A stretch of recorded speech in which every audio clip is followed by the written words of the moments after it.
I think within the last hour, Aisha, and we asked about what sort of fires they would fight, that they would consider all things, he said, but there were certain precursors in there that they were looking at very closely, meaning they would not send their firefighters into these environments where they did not feel that they were safe. The other issue was if a car was on fire, in all probability, they would wait that out as well, but said there was great concern about buildings, you know, you have people in there, so that was the concern for Atlanta Fire, and they said that they would be battling these blazes all night. But I think, Aisha, we have seen this evening that they are somewhat selective in what they attack. Yeah, because you can't get to it all, especially if the crowd is blocking you from accessing it, and it looks like a crowd was going toward that fire that we think could possibly be a dumpster, and they were hyped and they were dancing around it. And now as we go back out, it looks like they've now dispersed from that a little bit. So I think that also introduces another layer of the challenge to bring this thing to an end, because it's happening in so many different parts of downtown. And I think they've really honed in and focused on setting up that line and that barrier with the officers that have formed the line there on the front to push the crowd back. But then how do you maintain the little smaller spots that are popping up, and boom, now you have another fire? Yeah, Ron Jones, let's bring you back in. Aisha makes a great point about, you know, there are so many potential targets for these protesters, and I think you see that manifested in the way that Atlanta police have now responded to these social media threats about Lenox Square Mall. Yeah, but how do you keep up with all of this? I mean, it's just so difficult because the protesters are moving around to different geographical locations. It is so difficult for these police agencies to come up with a strategy. All they can do is try to contain the violence, you know? I mean, their main objective is to protect people first and then property. But if you don't have the resources to actually protect, like that dumpster there or artwork or whatever that is that's on fire, you see the fire department's not going over there, the police are not going over there. Atlanta PD, their strategy could be to show more restraint, because if they're running around, arresting everybody that they see, firing tear gas at everything that moves, will that help the problem? Will it heal the problem? Or will it just make them even more outraged, talking about the protesters, and spark this problem? Just like a match, like throwing gasoline on a fire, will it expand? So they have to think about that, not just moving in tactically and dealing with this situation, but they have to think about the mentality of the protesters and the optics as well. The other issue, Ron, in this is a legal one, in that the issue of mass arrest on protests like this, where, you know, you use zip ties, you put them on a bus, and you run them through some sort of public facility, oftentimes a jail, sometimes, you know, another venue, because there are so many. But these individuals who are arrested, I mean, it's a very quick sort of in and out process, you know, not unlike a traffic ticket in many ways, that its purpose is such that I think there are those in law enforcement who kind of question the validity of whether it's worth it or not. Yeah, you know, that could be the other thing. And you have to think about this too, is the optics, once again.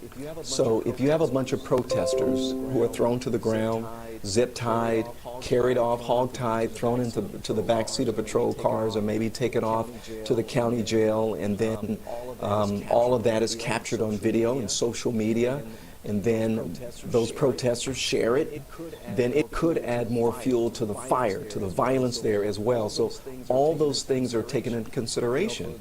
You know, for those of us who grew up in the 60s and 70s, that's when civil rights was able to come to the forefront, is when we were able to actually see the images of the protests that were taking place in the South, or in Detroit, or in Los Angeles, or even in Oakland and Berkeley.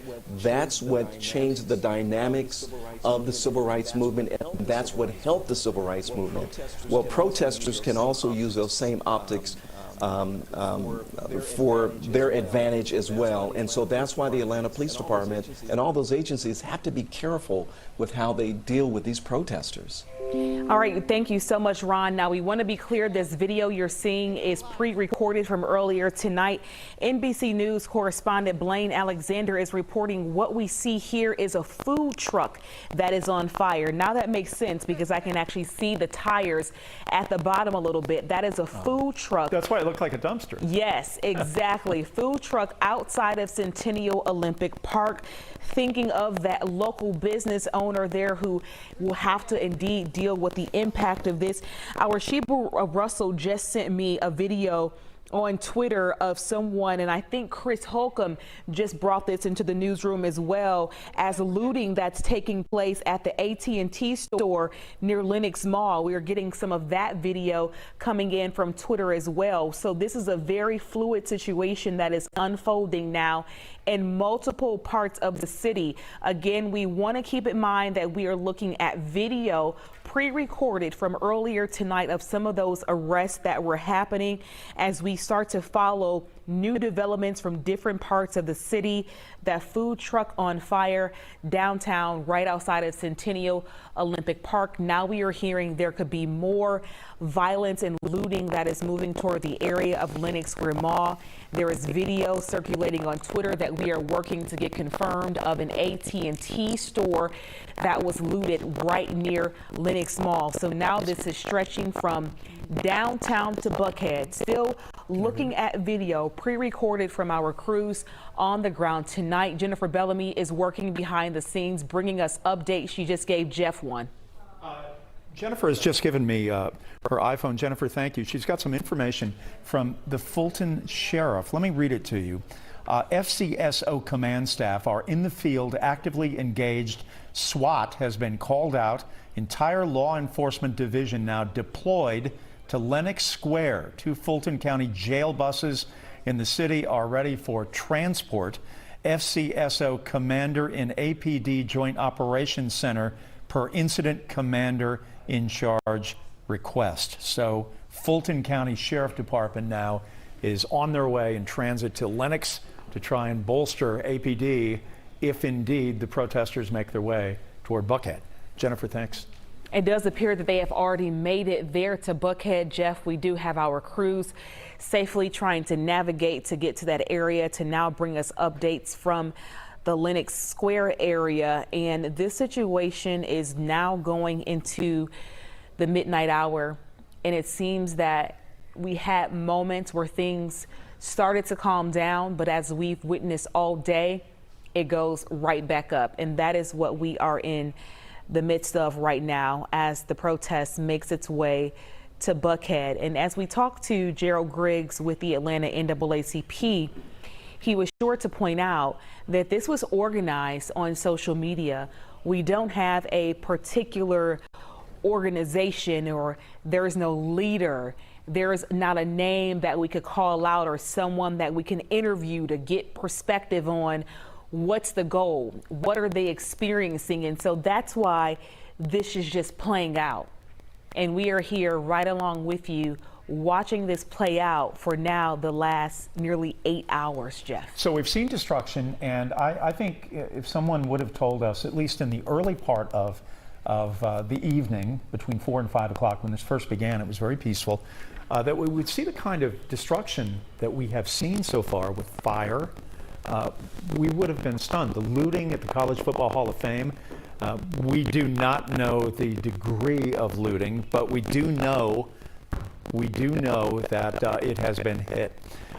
Looking at Lenox Square Mall right now, and you can see Atlanta police are now assembled there, and we've already told you about the Fulton County Sheriff's Department, and they are, as you can see, they are swatting away traffic. They are making sure that people turn around, that it will not be served as a thoroughfare. It's Peachtree Road at Lenox Road, and that would be the apex of the parking lot of Macy's right there on that whole side. There is Macy's to the left.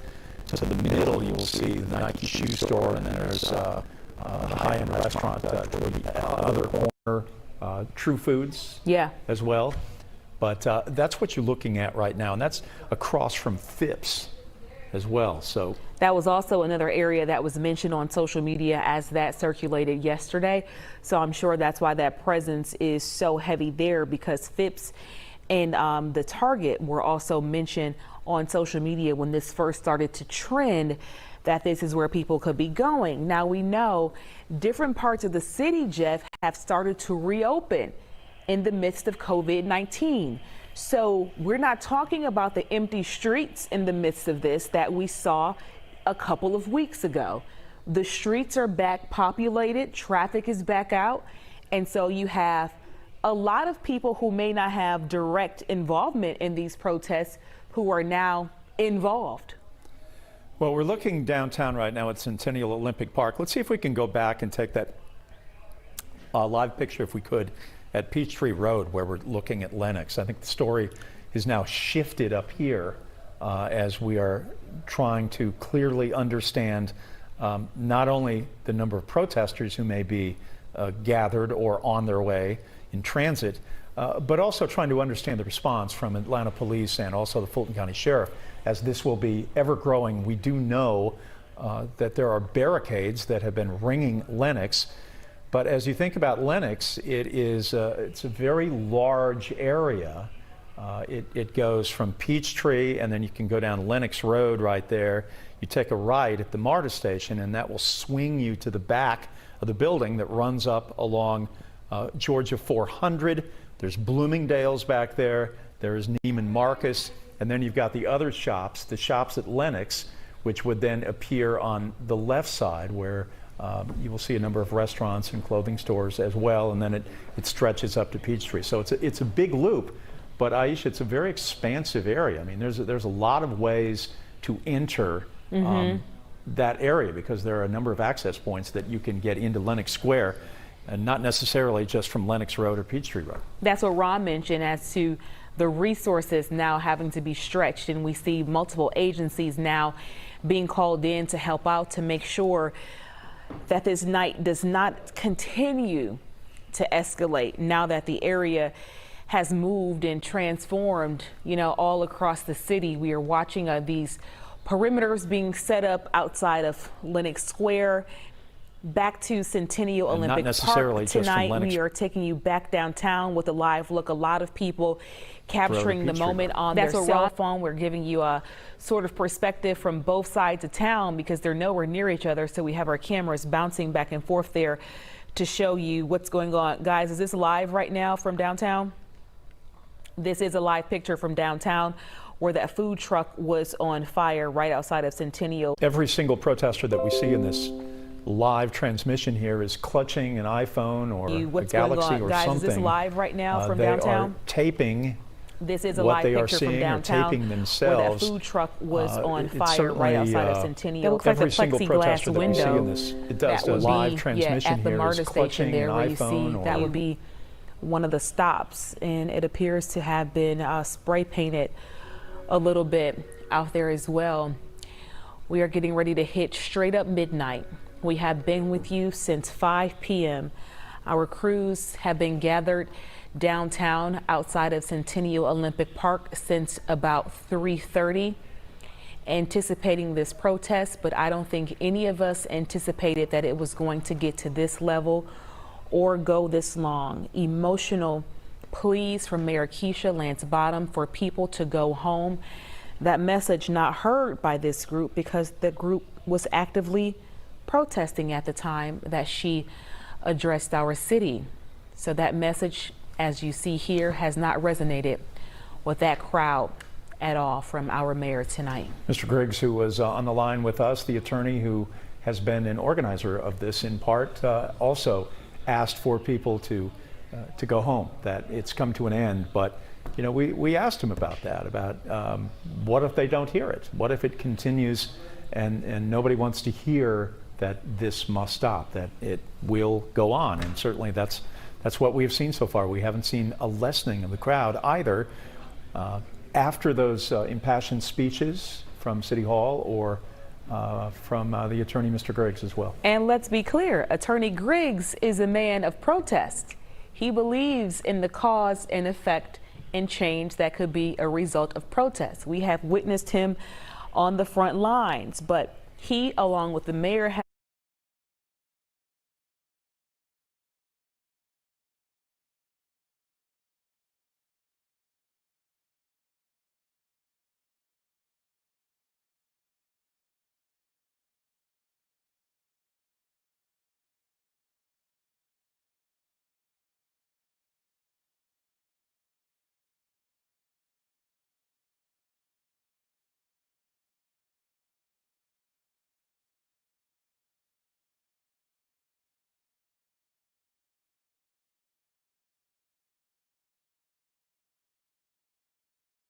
have said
Yeah, you know what, Julio? I'm going to come in and chug a glass.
Is.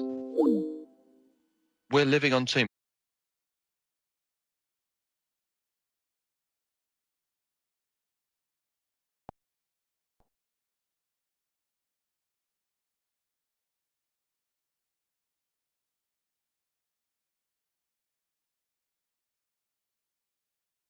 Not even imagine, Julie, living in this area. This It'd is be terrifying. I would be absolutely terrified to live in this neighborhood right now, knowing what's happening outside. And it's not everybody. Don't get us wrong. It's a few.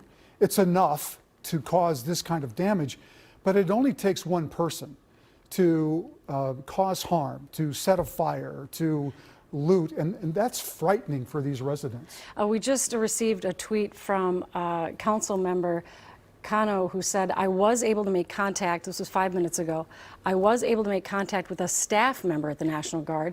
Luckily, Guard members are still in Minneapolis, roughly 500 of them, but sadly for us, all were taken out of Lake Street before the curfew started, redeployed to West Broadway and other parts of the city.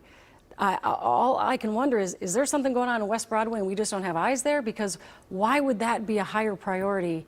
Or how long does it take them? Maybe once they get to an area, it just takes that long for them to move. I suppose it's possible that there is activity. I'm sure there's activity in a lot of different places tonight, but I can't imagine that the activity is as what we're seeing here, because we certainly would hear that on scanners. We would get people you'd be seeing it on social media. Yeah, social media. We would be hearing about it. This is right now where the activity is happening in Minneapolis, and it is frightening for those people who live in that area. Wow. We certainly understand the anger that people have over what happened on Monday night. We get it, but this is just outrageous.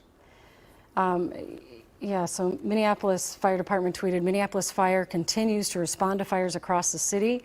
Responses may be delayed until the scene can be secured. Again, we heard that last night as well. Fire Department not able to do their job because the area was not secure enough through law enforcement for them to even be on the scene trying to put out these fires. And, you know, we made the point that there are fires being lit all around this gas station that's there. Right. So, in fairness to them, these fires were just set in the last half hour, at least this one at Wells Fargo. There have been a few fires burning there, though, but I think it's the same theme. Protesters put out the ones, supposedly, behind the dollar store. But if there's fires being set right now in this area, you're right. It would be incredibly hard for the fire department to get there. Let's check in with Kent Erdahl. He is on the ground there at the scene of 5th Precinct. Obviously very, very, very close to that Wells Fargo. Kent? Yeah, and it is one of 3 fires, you guys. So the car and the ATM are both obviously on fire that you're looking at, and Reed can show you this is the drive-in area for that Wells Fargo that is also now on fire. And that was one that we couldn't see prior, and now we can show you kind of the status of the other one on the main bank building that we showed you before, kind of the status of it now. It looks like it's moved on to some of the rest of the supporting wall, but I don't know if it looks as though it hasn't fully taken up the top of the building. I can tell you though, we saw people breaking those windows, and I would just want to show you on this side because there were people that did jump inside, and they were inside the bank, and they had to evacuate because you can see the smoke billowing out. So that's certainly not a good sign for this fire, for this building, what's coming in the next few hours. And this is a massive bank. I mean, the drive-through itself has a window and a separate part of the building. Is that smoke coming out of there right now? This bank itself is very large. Is that coming from the inside? Smoke coming out of the building. Coming from the inside of the building. Oh boy. And we're going to step away because we don't want to be too close. Yes. Yeah, There's yeah, another please fire, stay as you safe. can see, on the sidewalk up front. We get the But idea. You don't have to get any closer. and I do want to say I do want to say one thing about what we had heard today, because I was at the news conference with Melvin Carter, and of course the news conference this morning with the National Guard, and they had said that one of the things that they specifically wanted to be doing, at least in St. Paul, and certainly the thought was in Minneapolis as well, is using the National Guard to secure buildings, to secure some of the areas around the city. We know St. Paul requested about 400. We just heard that Minneapolis requested or must have about 500 in the city. But this was the type of thing that we were told the National Guard was going to be able to do, was to help them secure some of the property, some of the other buildings. Of course, here's some bank keys and other things on the floor. Hey, Kent, I hate to interrupt you. I just want to add this. We just have a Strib reporter saying a group of men, at least one who was clutching a rifle, just chased a group of young men away from a liquor store in Westlake. And Kent, this is what that business owner was talking to you about earlier, that this is what we are going to see happening. Business owners themselves are going to become armed, and this is going to get so incredibly ugly. We can hear breaking glass. Where's that coming from? You could tell in his voice. Yes, you're absolutely that's from the bank. That's from the second story of the bank on the other side over here. All right. Kent, a little bit as we walk, because people have been throwing and breaking glass just up above. You stay there. You stay safe. We're going to jump over to Devon, who's got a bird's eye view. Oh, wow. Devon, go ahead. Hey, Randy, this is just out of control right now. The post office on First Avenue is officially on fire. Oh my. You can see the black smoke coming out of the post office here and 31st, right here at this intersection where looters have gone in there and they've started a fire, and the building is officially now on fire. We've seen people circling around the gas tanks as well over there at the Stop and Shop. Not sure what's going on over there. I know people are still coming in and out of that facility, but there are still fires being started out here right now. And as of right now, the post office here on First Avenue is on fire. If I could read a tweet here really quick, just hold on, Devon.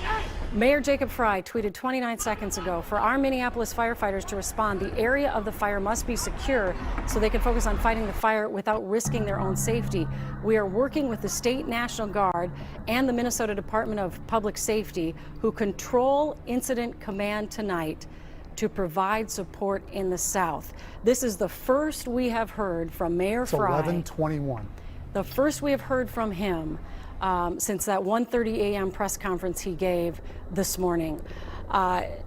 And so he is passing the buck, it appears, in this tweet.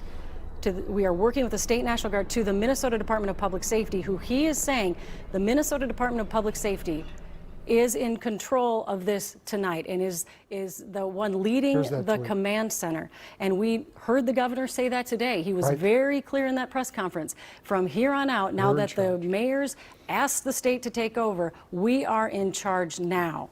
And so again, state officials out of the governor's office are saying, you know, the National Guard is there. The National Guard is there. I'm just so baffled. If this is being in charge, this is not a good look. Well, for sure. and it is just everything that they have said today has either not been enforced or has not happened as far as we can see with all those eyes on the ground that we have right now in the 5th precinct. And I'm watching social media, and people are scared, and people are angry, and people want to hear from their governor about this plan that he talked about earlier today. Where is it? What is it? And when will it be implemented?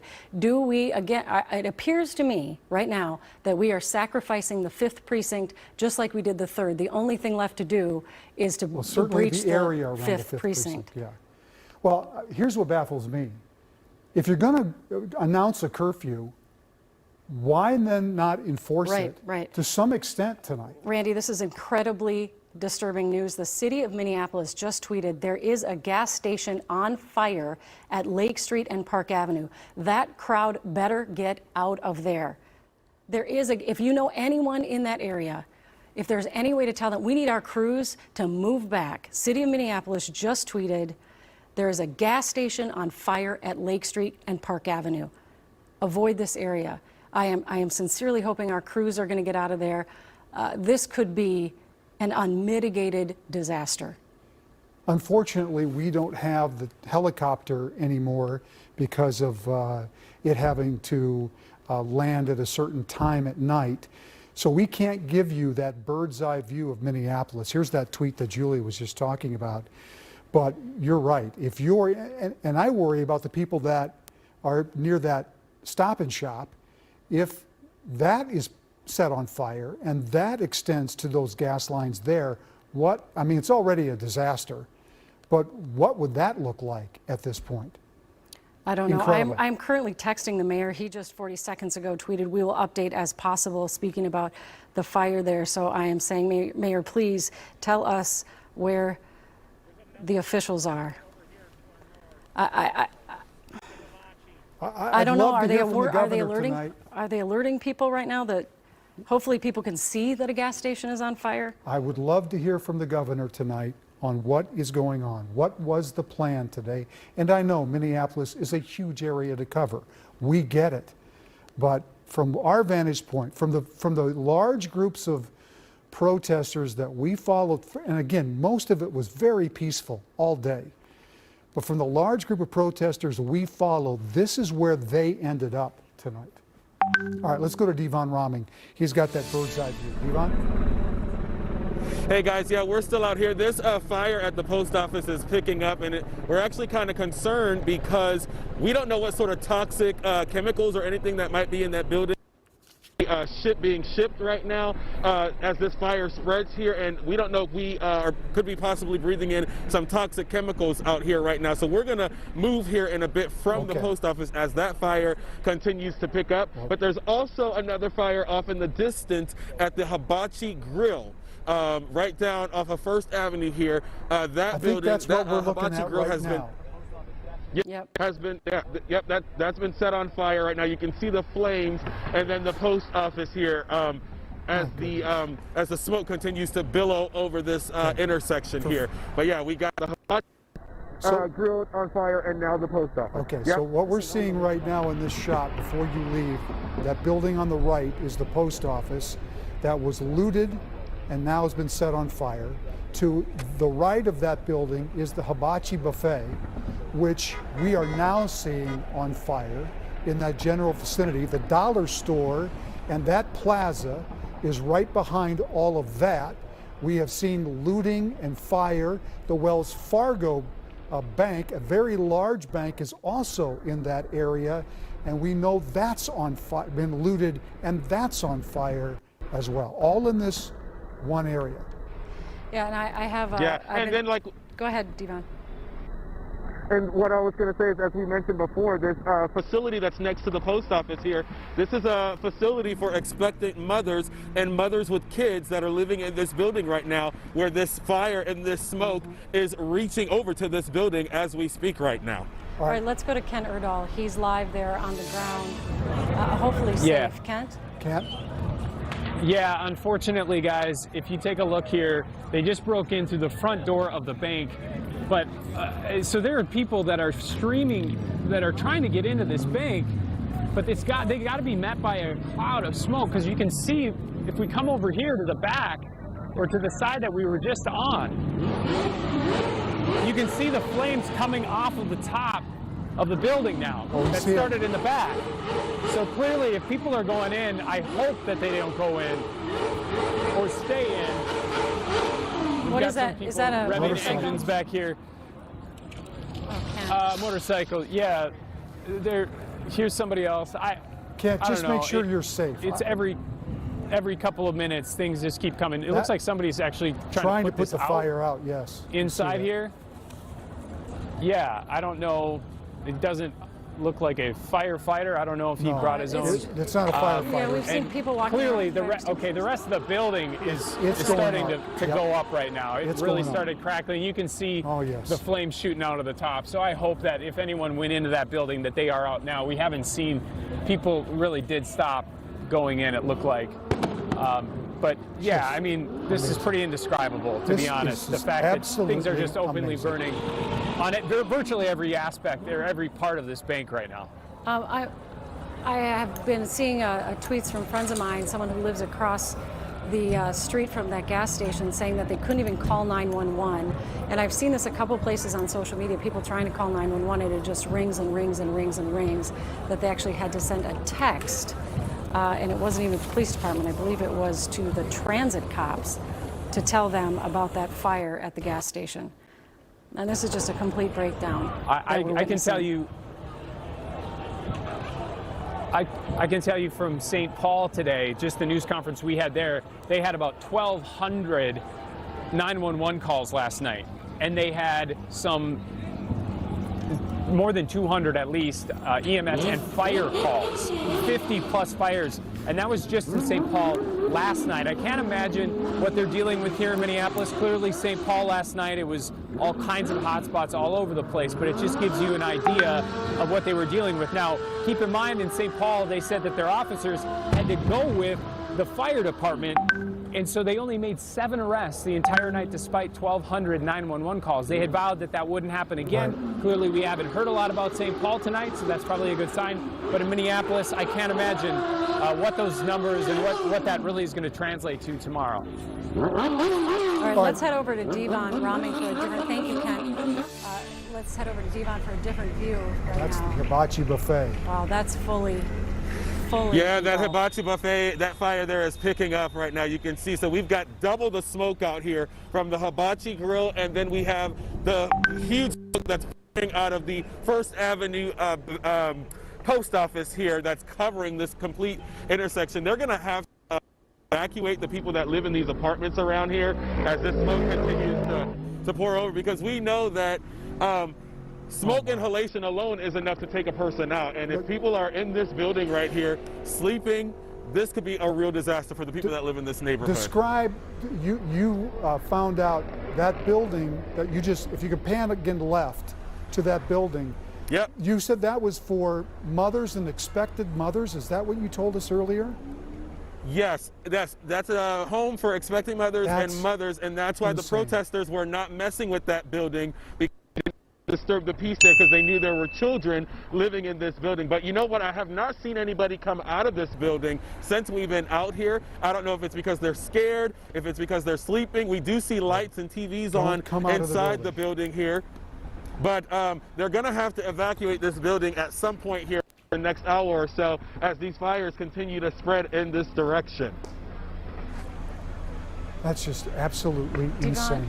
Devon, stand by, please. I believe we have a better view of that gas station fire. Is that right, Jennifer? All right, let's take a look at some social media pictures of the fire that's starting. What's the location there again? Right now at that fire station at Park and Lake. And how far would that be, Randy, from where this is? It's right between. Yeah, probably on the way of where the protesters went from the 3rd precinct walking to the 5th precinct. I'm relieved that it's not that stop and go. That's what I thought it was, with all of those people gathered around there. Nonetheless, an incredibly dangerous situation to have a gas station on fire and the fire department unable, it seems, to respond.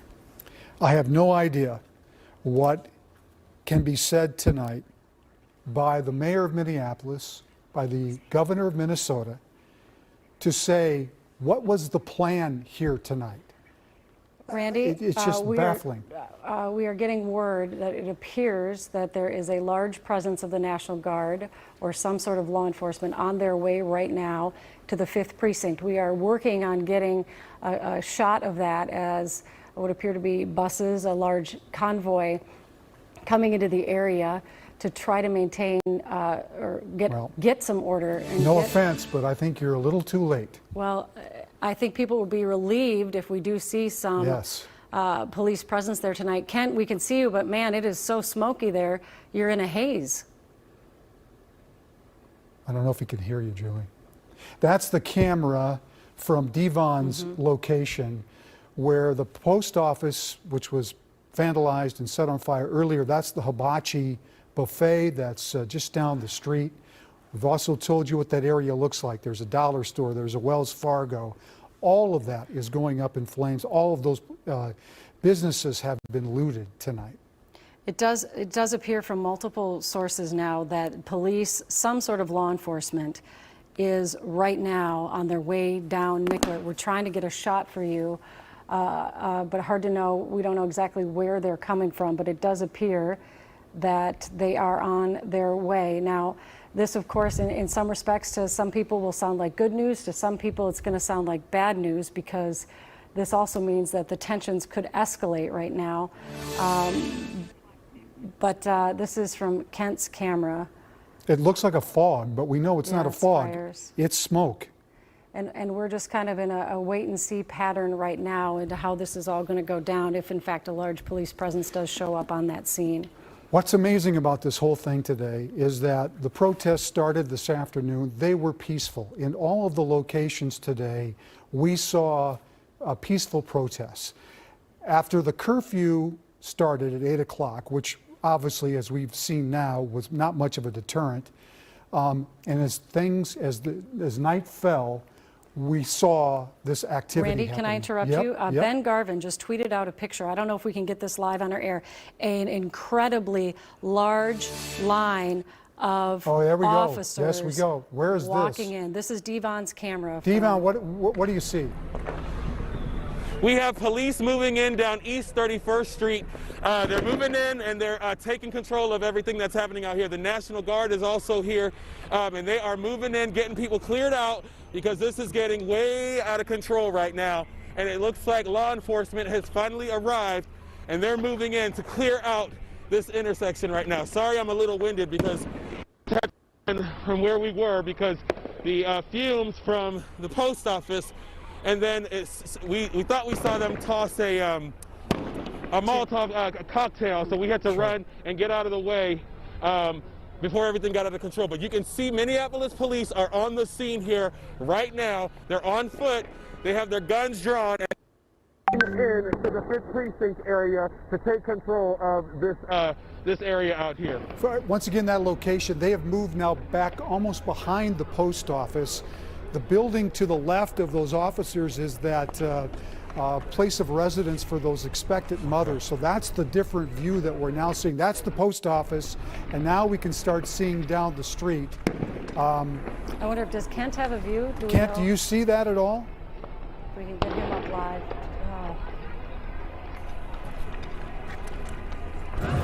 You're live. Yes. Kent, do you see the... It's chaos right here. They're moving in. We've been hearing... Yes, the State Patrol's coming right where the camera's pointed right now. There's a lot of smoke. There's been a lot of fireworks being shot, and then tear gas and other things. There was warnings from the State Patrol, is what they said. They were with the State Patrol and that they were in violation of curfew. And people just took off running because there were several flashbangs. I don't know if they were coming from them. I don't know if they were from the fireworks that were being launched. But it has been chaos here. A lot of people just took off running. Now you can see some coming back because they haven't seen anyone. But it is really really chaotic right now. All right, let's take stay safe, Kent. Let's take a look at that tweet that I saw from our Ben Garvin. You can get an idea of just how many officers are making their way right now into that area. Definitely will have an impact when people start to realize this many officers have showed up. Not only have we seen these officers who are currently marching into the area, but as you saw earlier from Devon's camera, they obviously also have a convoy of vehicles that are there as well. So this is a large presence, yes, without a doubt, but they are about an hour too late. Well, Kent, so a lot of those businesses there. Are you seeing them walk in now? Can you see them and our protesters seeing how big this presence is? Oh, I apologize. Our Kent is getting to a safer location. He had told us that it is chaotic there, and I'm sure that it is. As the officers arrive and tensions will begin flaring, likely between the two. This is Ben Garvin, one of our photographers, shooting this video here. Devon, from your vantage point, what do you see besides a lot of smoke? Yeah, it is real smoky out here in this area. We're just behind the post office here. You can see there's looks like some packages and mail that are just scattered all over the parking lot of the post office here as the smoke continues to billow out of the post office. And then if you look to my right, that hibachi grill is still up in flames right now. That's still going. That smoke is getting much darker and heavier coming out of that. We just saw Minneapolis police move in to the intersection of East 31st and 1st Street. They moved in. I saw there were guns drawn, and they came in on cars and on foot, moving in the direction of where many of the demonstrators are and where much of the looting is taking place. But as of right now, this intersection is completely engulfed in smoke, and it's not showing any signs of letting up when it comes to the amount of fires that are popping up out here, and then the smoke that we're seeing that's completely filling this intersection right now. Again, you still have that home there, that manor, which is housing expectant mothers and mothers with kids, and that smoke is completely covering that building right now. Yeah, Devon, that's a shelter for victims of domestic violence. But let's head over to Kent and see. Kent, were you able to get in a safe location? Kent, can you hear us? Yes, we're a block back now, but the National Guard and State Patrol are moving through. We're gonna keep moving back. Yeah, be safe. There were rubber bullets being shot and tear gas as well. All right, we gotta keep pushing back. Yep, you need to move. Okay, that's Kent Erdahl. He's on the ground there near the 5th Precinct where police officers have moved in to try to disperse that crowd. And this is from the Department of Public Safety. They just tweeted this out. 350 troopers and officers are on the ground near the 5th Precinct to clear the area and enforce the curfew. So you could tell from that video that Ben Garvin shot that they decided to come in a big way with a tremendous show of force as far as numbers are concerned. The Minnesota National Guard is saying that they're maintaining a presence in the Twin Cities, working alongside civil authorities. Again, we haven't seen the Guard yet tonight, but we have been told that 500 Guard members are also in Minneapolis tonight somewhere. Maybe they will also show up to assist these officers, but 350 law enforcement officers now on the scene in the 5th Precinct, which, as we have been seeing all night, has several fires that have fully engulfed buildings like the post office, a restaurant, Wells Fargo Bank. A lot of businesses already looted, as we saw in a small shopping center near where all of those businesses are. And you know, it's always a scary situation, these first few moments when the officers arrive. So much so that for a while we have temporarily lost our eyes in that area because, as you can see from Kent's live shot, this is very chaotic right now. Look at the smoke just billowing out of these buildings. Hopefully the fire department can now move in. Right. Just to give you a point of reference here, we came on the air at 10 o'clock. We did not have the need to broadcast any earlier than that because it was relatively peaceful and quiet. But since the newscast began and since we started watching from this location, this has just exploded in the last hour easily, maybe even longer. And this is just amazing. I understand Governor Walz now, Minnesota National Guard, State Patrol, and local police are on the ground responding to incidents in Minneapolis-St. Paul. I urge residents to comply with the 8 o'clock curfew and go home immediately. Law enforcement needs to respond to emergencies, restore order, and keep Minnesotans safe. Well, and apparently Mayor Fry and Chief Arredondo were on NPR News saying that the state is running the operation tonight, and the Minneapolis Police Department is part of a plan to help firefighters and respond to looters. And the chief says, believe me, we're out there, referring to officers, but until this moment, we sure hadn't seen him in the 5th precinct, and watched live on KARE 11 Right. as many businesses, including a bank and the U.S. Postal Service, were being looted. So if there was looting going on And elsewhere in burned. the city, we were not seeing it. Our crews were not seeing it, and we haven't seen it on social media. So it will be fascinating to see where they could have been responding to while all this was going down in the 5th precinct. Let's go back to Devon Roming now. Devon?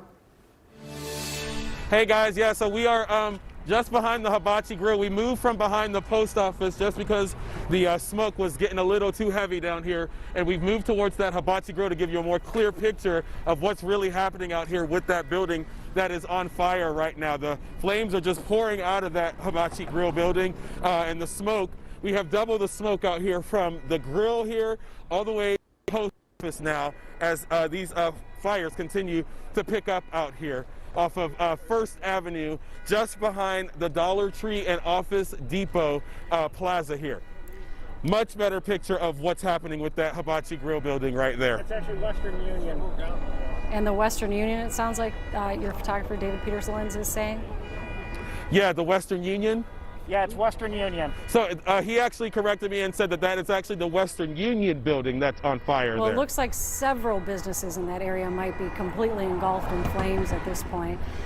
Devon, we appreciate that view. Let's leave that picture up right now. I understand we have Paul Gazelka, the Senate Majority Leader, on the phone right now. Do you know something we don't know here, Senator? I think we know the same thing, that this is a real lack of leadership, the fact that we are at this again right now, and that we waited until a bank was destroyed and a number of other buildings and then bring the people in. It's just mind-boggling, and why we only have 500 National Guard members when we need many more. I talked to a seasoned Minneapolis police officer. I said, what do you need on the ground? He said, we need thousands. So that was yesterday. And here we are again in another situation where our cities continue to burn because of the governor's lack of leadership. It's not the mayor's. The governor is the one that has the commander-in-chief title, has access over the National Guard, and needs to act. And this is out of control. I will tell you, I tried to reach out to the White House just before I called you all because we need intervention before everything burns down. Being the Senate Majority Leader, I understand you're not from the same party as the governor. Have you been privy to any of the conversations, the meetings, the thought process behind the response to this? No, I talked to or texted him last night because of the continued lack of anything going on. And at that point, I got a text that they had 190 National Guard members called up, and they were just dispersed among those that were trying to battle this in some way. And it was like, that's not enough. And so that's why I did the press conference this afternoon, because he, in his press conference, threw the mayors under the bus, and this goes higher up than the mayor. And we have to be able to get control. I think the curfew was important. I think that should have happened before. But when people violate the curfew, you have to stop them. It's not okay to destroy people's property. So many businesses that are owned by minorities in those areas are probably never coming back again. And we could have stopped that. And that's the part that just grieves me, that we aren't taking more serious action. So you said you had a conversation with someone, was it someone high up in law enforcement or with law enforcement experience that was saying they needed thousands of Guard members? Yes. What was the belief after you heard the governor at the press conference this afternoon when he said order would be restored? What did you think of that? Did you think that you would be watching this all play out again tonight? No, I had hoped that with a curfew they would enforce the curfew and that they would have had a strong presence of the National Guard, as I mentioned, thousands, not 500, and visible so people knew that they were there to enforce order. And the problem is if you just stand down, it only gets worse and worse, and that's what we've seen each of the last number of nights, is it grows and grows, and suddenly all kinds of fires and all kinds of destruction. And so it does. If you noticed as the police came in on this one situation, everybody fled because they understand that there is a force coming that's going to stop them. We have to be willing to stop them and not just stand aside and let everything happen. As the Senate Majority Leader, you certainly wield a great amount of power as well in this state. What will you be doing? What would you like to see happen? And I'm not talking about elections and voters at the polls. I mean now, next week, next month. Well, right now, we need to have more National Guard in place, fully present. If that doesn't work, we have to reach out to the President of the United States and let a federal solution come to Minnesota. But I don't want to do that, but we have to be willing to get this under control no matter what. You cannot allow anarchy. You cannot allow this lawlessness to continue. And we've stepped aside and let people destroy things, and that's just never the right path. Well, we sure appreciate your thoughts tonight and your time. Thank you for calling in. That was Senator Paul Gazelka, the Senate Majority Leader. And thanks so much, sir. We appreciate it. Kent, Yeah, thank you. Good night. Kent Erdahl's on the ground around the 5th Precinct. He's now in a safer position to be able to kind of describe what he saw as police moved in there tonight. Kent? Yeah, much safer position. We went up a couple of blocks and looped back around, and we're at 32nd and Nicollet. I want to point this out because I think it's significant. There's a State Patrol car, and then there is a line of buses behind there. Now, from past experience, I can tell you that those are usually on standby for arrests. If they were to enforce this curfew and start making some arrests here, which they may be doing, we got out of there, that's likely how they would be transporting people back. Now, if we flip around, and I can kind of show you here, we can see now this is the street that we drove in on, and these squad cars were not here. Now there's a significant line of Minneapolis police vehicles that are lined up on both sides. This is the road leading up to the precinct. So this is all kind of materialized here in that time, in this chaotic last 30 to 40 minutes when we had heard the announcements that they were coming, they were going to be moving through. And they essentially, in the way that we're walking right now, they went down to that stoplight, and that's the corner that I was on about an hour ago, and then they forced everyone to the left and away from the bank. So I can only assume that they're in that area now and that people have dispersed, because there was a lot of tear gas. And now I can't tell you what it looks like from above, but from here it is a night and day difference from where we were at just, whenever it was. Yeah, I've kind of lost track of time at this point. Was that street full of protesters? Definitely cleared it. Just moments ago, that street, or was that a quieter street anyway? I'm just wondering if it cleared down that at the stoplight. Down at the stoplight is where, when I initially got here and I was talking to you guys, I was talking about the floodlights coming from the drive into the 5th Precinct, which is on your right there with the fence and the lights coming through. That did not have a lot of protesters on it, because that's what they had fortified. But just about a half a block up at that stoplight is where that crowd was really packed in. And then the Wells Fargo is just on your left there, right at that stoplight. And so it is very quiet now. It is completely different from where we were at just 30, 40 minutes ago. Here's what's baffling to me. We can keep walking here to just give you an idea. Sure, go ahead. Here's what's baffling to me. All of this happened across the street from the 5th Precinct in Minneapolis that you showed us policemen on the roof of that building. Why was there no presence? I mean, they could have reported back to the rest of Minneapolis that this is where this is happening. We need help here. It's just baffling that it took an hour and 20 minutes to get people there. I'm just confused by that. Well, we know that there have been several fires, and I wonder, thank you, Kent. Can we get Devon? Oh, go ahead, Kent. Did you want to say something else? Well, I was going to say at about 10:15, we were at the 3rd precinct, and we had heard from the newscast, obviously, that things had really begun to develop here and that the post office had been broken into. And that's when we started here from the 3rd precinct in our vehicle, came around and parked, and then got here. So that does tell you how long that did go on, even before we arrived. And then clearly, once they did decide to come in, and they came in with force, it went very quickly, and it is cleared out from here. I can't tell.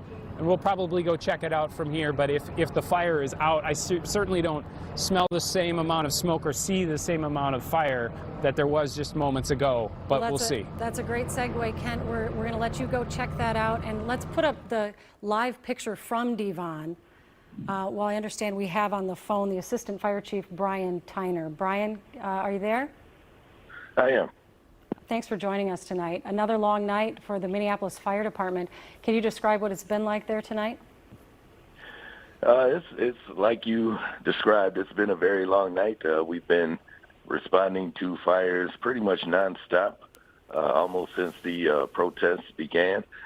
So, yes, another long night. How many fires would you say you've responded to tonight? It's tough for me to say tonight. I really don't get a good count of it until the next day, the next morning. And like I said, it's nonstop, so it kind of really never stops. So I don't really have a number on the fire tonight.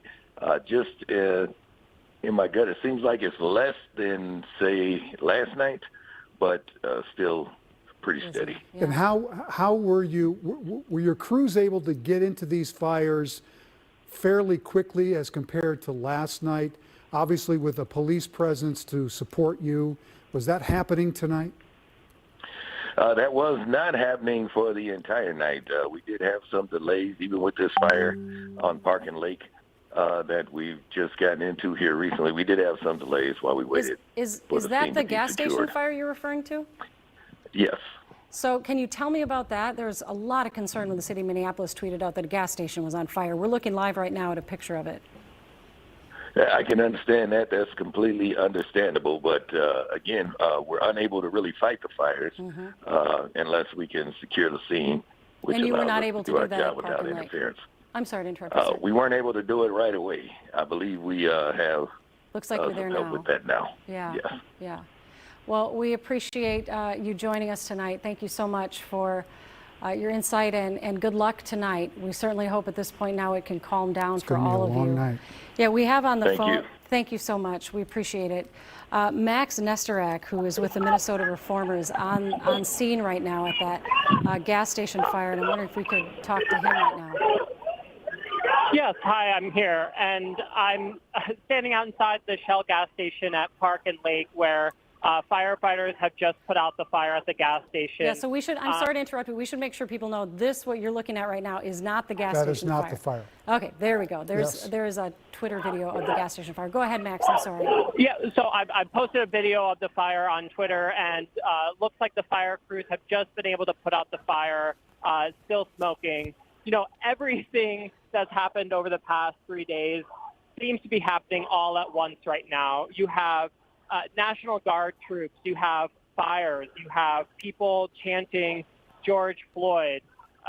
You have a person driving what looks like a Target handicapped shopping cart, motorized shopping cart. So it's just people are lighting off fireworks half a block away, even as the firefighters are trying to put out a fire. So it is everywhere you look, you see something different, and it just is mayhem. So when you arrived on the scene there, Max, was there a police presence there, or did the fire department show up and were able to handle this fire without police? Looks like police a guard. Looks like National Guard is there now. But... National Guard is here. This is the first time I've seen law enforcement since being out here at 8 o'clock at the 3rd precinct when the curfew started, and we saw those first skirmishes between the National Guard, state troopers, and protesters. Since then, I've driven down Lake and back and have not seen a single law enforcement or National Guard until now. So when I arrived, the fire was going. Representative Hodan Hassan had already tweeted at Governor Walz and Mayor Fry saying, there are people living next to the fires happening on Park. You have a responsibility to put out these fires and protect people. The fire must have burned for 10, 20 minutes before the fire trucks arrived with National Guard troops to support them. In that time, I saw a woman, a pregnant woman who lives in the duplex next door, running out. She said she had already moved her kids out of the house, but she was coming back to get their birth certificates. Oh, my. And so obviously fearful that the fire was going to spread. The flames were licking the side of her home, but it looks like that house is not caught on fire. We're grateful to hear that. Max, you provided us with great insight both last night and tonight. We appreciate it, and stay safe. Thank you, Max. Thank you. Max with the Minnesota Reformer. Thank you, Max. Let's go to Kent Erdahl now. Kent, it's on the ground near the 5th precinct. Kent? Yeah, I can you hear me? explained that stoplight that I was pointing at down the block to you last time, and this is where we're at right now. This is right by the Wells Fargo. You can see some of the officers have fallen back by this intersection. If we show where this, unfortunately, the fire is still going here at the Wells Fargo, you can see that it's pretty significant, and it's just going to keep growing unless the fire department does get here to start putting it out. I don't know if the building's salvageable right now or not anyway. But then if you look towards down the street here, this is where we had kind of gone from previous when we backed up, and the police have just formed a line across here. They had pushed the crowd beyond that stoplight there and down the street. We had taken a left at that stoplight and then gone down 2 blocks and come back around. Of course, we're allowed to be here because we're media. Otherwise, of course, anyone that would be in this area after everyone's been flushed out would be arrested. So I think we're gonna back up now. It looks like they're kind of changing tactics. I'm not sure. I don't believe they're coming towards us. But it just kind of tells you a little bit about where things are at right now. There's no crowd. I mean, you can't even hear anyone else right now, and that'll tell you a lot from where we were at just a short time ago with how freely everyone was walking around, setting fires, breaking in. Oh, somebody just drove through this intersection. And the police just threw something at the window. Okay, let's get out of here. Yeah. Let's get Kent. off the street. I don't know. Move fast, Kent. Oh, my Lord. Listen, this is a scary situation, and we're just hoping that everybody stays safe. We'll update you on Kent. But it really does hit all of us so hard because, these are our friends and neighbors, both, the people who are peacefully protesting and the people who live down there. All of our hearts are breaking that this is happening in our state. We have a tag board now, which is just... Such a contrast here that we're going to see from what we've just witnessed. This is the memorial for George Floyd at 38th and Chicago. This is what was shot earlier in the night, I believe. Is this correct? Or is this live? Has this been live? This is Ben just got this. This is the memorial there at 38th and Chicago. Obviously, a few people mostly reading and looking at the thoughts and the condolences that were left at this site, but what a contrast between what we're looking at now and what we've been watching now for almost the last 2 hours. Yeah, and we had mentioned a few times the Harriet Tubman Center that is right there in the middle of all that chaos that's been happening tonight is a domestic violence shelter. So it breaks your heart that anybody is terrified. But when you think about the women and children in that center and how scary this night has been for them, it just breaks your heart. We understand that Kent is able to join us again. Kent, please don't put yourself in harm's way. This way? Are you sure you're safe, Kent? Yep. So that car that came through, they did stop them after coming through the intersection, they had come through around a barricade, and the officers were all standing here, and they accelerated through this intersection. The car ended up stopping after turning halfway around, and officers came in around and they arrested 2 people outside of the car. They pulled them out, and they have restraints on them. And then the rest of the officers came in and they moved us all back, and as you can see, that's where we're at right now. So quite a bit has happened in the last few minutes. They checked our press IDs, and now we're being asked to move out. Can you do me a favor, quick shining that light in everybody's eyes right now, okay? All right, thank you. He just asked us to turn off the light on the top Turn of the light camera off. because it was in need everyone's eyes. Yeah, we don't need it. We can still hear you. Yep, that's off. That's off. So yeah, essentially you have a line of National Guard or State Patrol, I'm sorry, like officers here. A couple of arrests have just been made. Well, and you had showed us we'll Ken, back up earlier. a block. Okay. Go ahead. You had showed us earlier that Okay. that there were buses that Yep. were lined up, presumably to house people who were going to be arrested. Is that the only arrest that you've actually seen so far? Yep. He was being asked to move. I think That is the only arrest I've actually seen so far. It was, I believe it was 2 females inside that vehicle. They came out and they came out peacefully. There wasn't. They any laid kind on the ground. As soon as they came out, you could see. Yeah, it was startling, I think, for all involved. Right, but officers came up with looking to be arrested. some kind of weapon drawn. I don't know if it was. Well, I can't tell you that for sure. I don't know. They were pretty distraught. The 2 females inside that vehicle. Yes, they certainly did, and they had kind of accelerated in that intersection. From what I could tell, it startled us for sure. They had. By the way, we're moving back a block. That's what we had been asked to do. Absolutely. It just kind of reads walking backwards here. Sure. So that's a little difficult. But certainly looks intimidating, but they have been communicating with us and telling us. Why don't you move and get into a good location? I said, why don't you move, get into a good location? We'll show some video. We just rolled it, Jennifer. Let's roll some of that video again. This is from earlier tonight. I'm not sure the exact location, if this is the Stop and Shop that was across the street from the post office. It is. So this was boarded up when the night began. And looters broke through a board, and as you can see, completely trashed the inside of that business.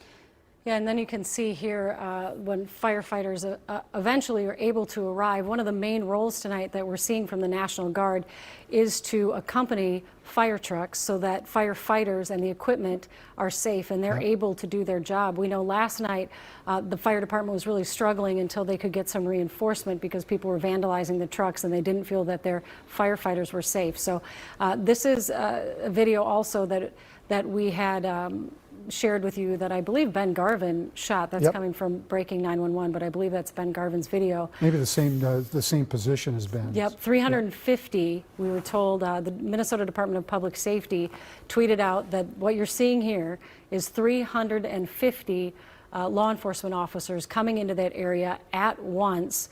And Randy had said a couple times that it is absolutely puzzling to us as we watch this why they waited until, what would you say this was, a half an hour ago, Randy? Easy. Yeah, about a half an hour ago. But here's the thing. When they moved in, it's done. The crowd's dispersed. As far as we know, done. unless they've moved somewhere we haven't seen yet. Right. But I have not seen that on social media. Well, certainly from that location and all the people we saw surrounding the 5th Precinct, those officers were able to move those people out in a hurry. And here is a tweet we understand that just crossed from Mayor Fry. A significant increase in personnel is being deployed to the 5th Precinct to help control the fire and provide support to our neighborhood. More resources are being sent downtown, so it would be interesting to know if we could get some eyes on downtown. I'm wondering why they feel the need to send things to Nicollet. I'll tell you, the whole time we've been on the air, I've been checking my Twitter feed, and I haven't seen anything from that area, but I wonder if it's just looting because there's so many businesses down there, and a lot of them were boarded up. But as you could clearly see tonight, looters can take down that plywood and get inside, whether or not people boarded up their businesses or not. So we'll try to get you some information on what is happening right now in downtown Minneapolis. But I agree with you, Randy. It appears that when they moved in, at least the 5th precinct appears to have really cleared out quickly. That said, there were some significant fires that were destroying buildings in that area. So still a scary, scary time right now if you live in that area, which a lot of people do. Right. Well, we saw the post office looted and burned. We saw the Stop and Shop across the street looted and burned. We saw the Dollar Tree looted. We saw Wells Fargo, that huge bank, looted and burned, and was still burning when Kent left that location. The Hibachi Buffet in that general vicinity. So that 2 to 3 block radius in that area, a few of those buildings were set on fire, and the fire department, we're assuming, are getting into that area right now to take care of that. We're going to, I'm sorry, Jennifer, I lost track as to who we're going to next. Yeah, and Jennifer, while you tell Randy that, let me just relay the information I got from our other producer, Ellie, who said that, that Harriet Tubman Center, that domestic violence center that we were worried about tonight, thinking that there were women and children who were in that building, an employee called and said they had evacuated everyone. Oh, it's fantastic. We don't know what the timeline was on that, but I find that really interesting because when we looked at that 5th precinct, that also looked, all the lights were off. That parking lot looked pretty clear. I'm wondering if there was enough advance notice for all those people that they had some warning that this was moving to the 5th, or at what time they evacuated and knew we better get these people out of here, because we were watching this whole thing escalate, and it really went from incredibly peaceful to very much so incredibly chaotic in a very short amount of time. So for them to get all of those people out of there, we sure hope they're safe somewhere tonight, but that's a trauma too, all its own. And just so people know, we have been following with our cameras from, basically after our 6 o'clock newscast, which ended at 7, until the time we went on at 10, monitoring the situation around the Twin Cities, Minneapolis in particular. And there were protests, but they were peaceful protests. It wasn't until those crowds got to the 5th precinct area, and it wasn't as large a crowd as we saw near the end of this. By the time that other crowd got there, and we understand that was the one that was on the interstate at 35, joined that crowd, it truly got out of hand in a fast way. There's Ben Garvin. Well, Randy, I just stepped off camera to grab this AP News alert from our fabulous web producer, Jeremiah, and this is some breaking news indeed. The Pentagon, the AP is reporting that the Pentagon took the rare step of putting military police on alert to go to embattled Minneapolis. Now, this doesn't mean that they're coming imminently, but this is a rare event that they are clearly giving them the message, get ready, we might be sending you to Minneapolis. And we talked to the Senate Majority, the Republican Senate Majority Leader, Paul Gazelka, just a while ago here on the show, and he said he was in touch and with the administration saying somebody's got to help us here. Right. And don't know if that is what led to this, or the president is just watching this and saying that he's going to get involved, or if our state leaders have talked to, if the governor has talked with the president and said, please be on standby because we might need more reinforcements. We just don't know why this is happening right now, but something I've certainly never reported on before. Well, and let's again, put this a little bit in perspective. Our viewpoint tonight was the 5th district. We don't know or did not hear about many other issues that were happening around Minneapolis.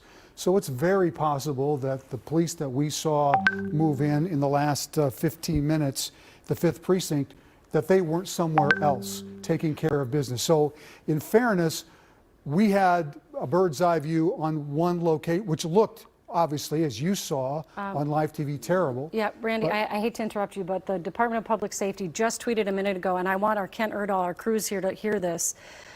Shots have been fired at law enforcement near the 5th precinct during the operation. No troopers or officers have been injured, but they're saying everyone has to leave the area or they will be arrested. So that is coming from the Minnesota Department of Public Safety, that shots have been fired at law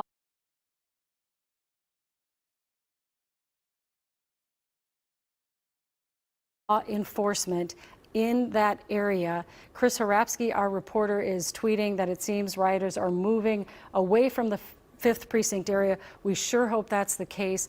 It had appeared almost too good to be true, to be honest, when all that law enforcement moved into that huge crowd, and it seemed that the crowd just dissipated.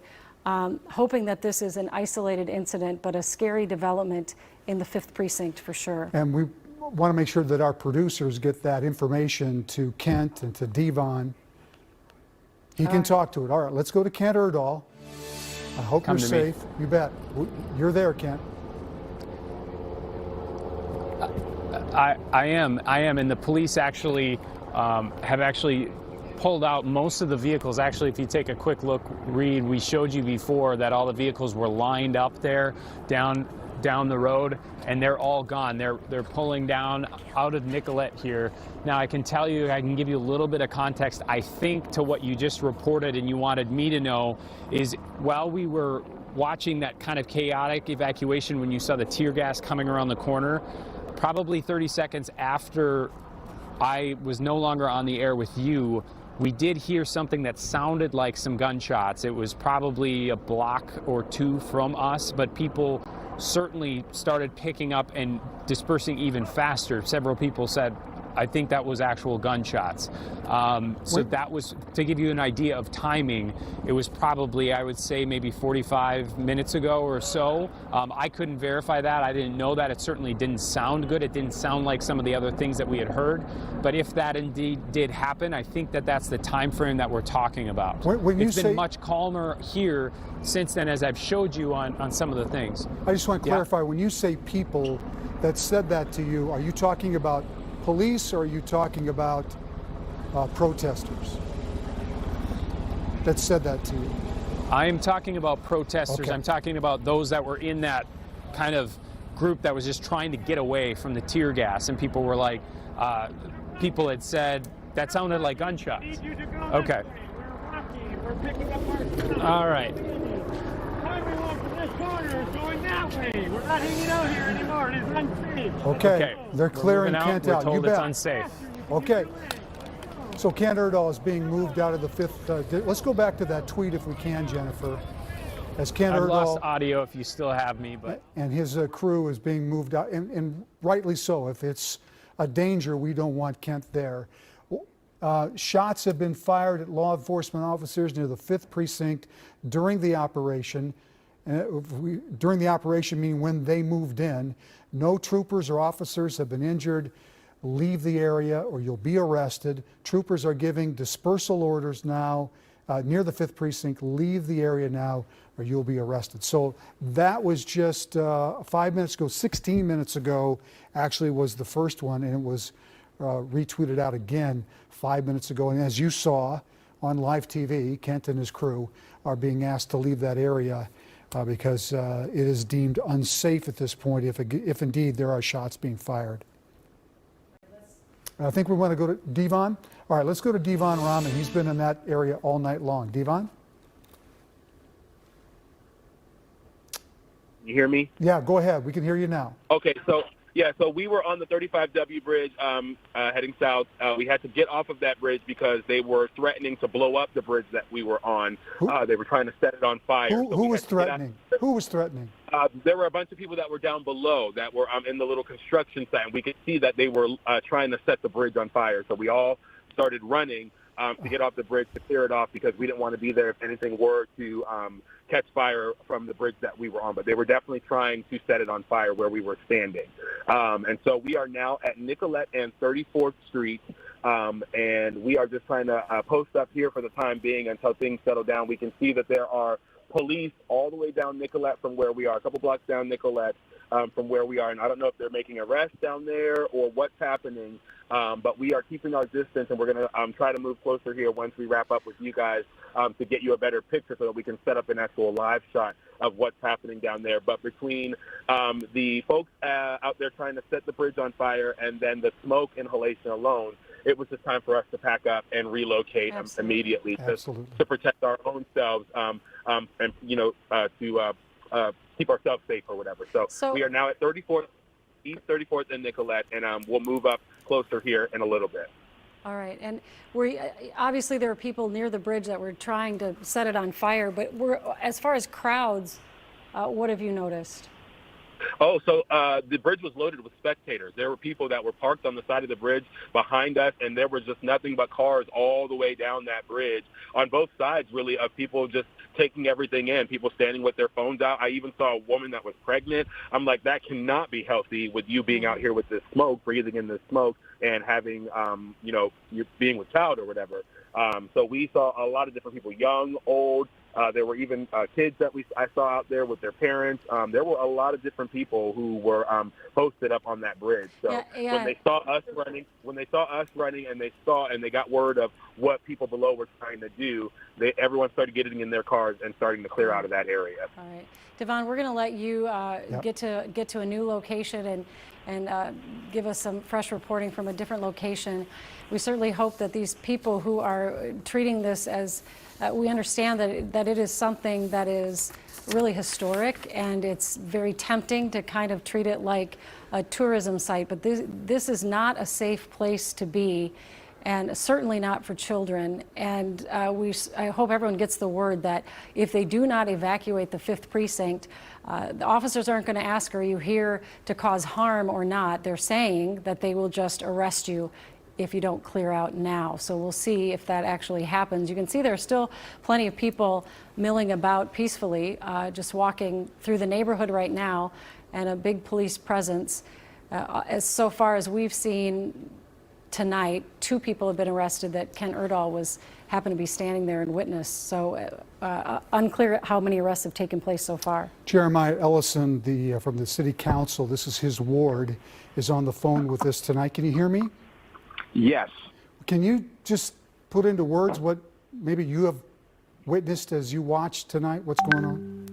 Yeah, well, I would say that in North Virginia, in Ward 5 and 4, I don't see any signs of protest, at all.